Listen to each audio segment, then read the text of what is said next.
عمرو سعد بيرد على انتقادات الجمهور بسبب مسلسل سيد الناس. تعال اقول لك ايه اللي حصل. عمرو سعد كان في برنامج، فالجمهور طبعا بيبدأ ينتقد المسلسل بتاع سيد الناس بتاعه، زي ما الجمهور بينتقد اي حاجة بتتقدم على الميديا او المسلسلات تحديدا اللي اتعملت في شهر رمضان. فاحد الانتقادات بتاعت الجمهور، حد كان بيقول ان الصوت كان عالي قوي، صوت الممثلين يعني كان عالي قوي في مسلسل سيد الناس، عالي زيادة عن اللزوم بدون داعي. فطبعا كان رد عمرو سعد: لو الصوت عالي كنت وطي انت معاك ريموت او كنت اقلب خالص. وعمرو سعد قال ان في مهندس صوت في اللوكيشن، فطبعا لو كان الصوت عالي كان هيقول لهم ان الصوت عالي.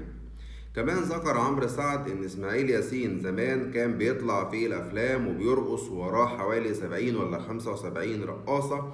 فعمرو سعد مستغرب قوي ليه الناس بتنتقد الرقصات دلوقتي اللي بيظهروا في المسلسلات والافلام. وعمرو سعد كان بيقول ان ده كانوا الناس بيقولوا عليه يعني زمن الفن الجميل، فليه الناس بتنتقد دلوقتي الرقاصين اللي بيطلعوا في المسلسلات والافلام. دي ردود عمرو سعد على انتقادات الجمهور بسبب مسلسل سيد الناس. انتوا بقى قولولي ايه رأيكم في الردود بتاعت عمرو سعد، وهل الجمهور عنده حق في الانتقادات ديت ولا لأ؟